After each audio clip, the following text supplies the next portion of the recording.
భారతదేశం నాకు పవన గంగ, సమస్త భారతం ఒక పవిత్ర భూమి. స్వామి వివేకానందం.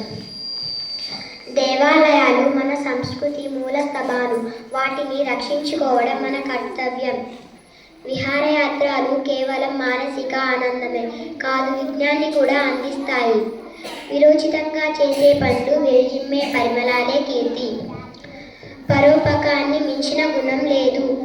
సొంత లాభం కొంత మానుకొని పొరుగువానికి తోడుపడబోయి. వృక్షో రక్షతి రక్షితః. చెట్టును మనం రక్షిస్తే అది మనలను రక్షిస్తుంది. కండబలానికి వివేకం శీలం తోడ్పడితే జీవితంలో అంతా విజయమే. బలమే జీవనము, బలహీనమే మరణం.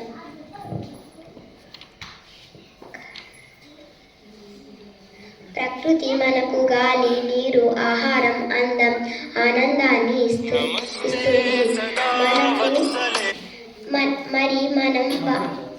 మనం ప్రకృతి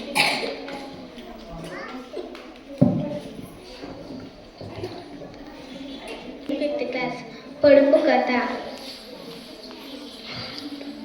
చక్కనమ్మ చిక్కిన అందమే. ఏమిటది? చక్కనమ్మ చిక్కిన అందమే. సబ్బు చేత్తో పారేసి నోటితో ఏరుకుంటాను. అక్షరాలు ముళ్ళ కంచిలో మిఠాయి పొట్లం. తేనెటీగ బట్టలిప్పి బయలు దూకుతుంది. అరటి పండు తెల్లని పొలంలో నల్లని విత్తనాలు. సీతాఫలం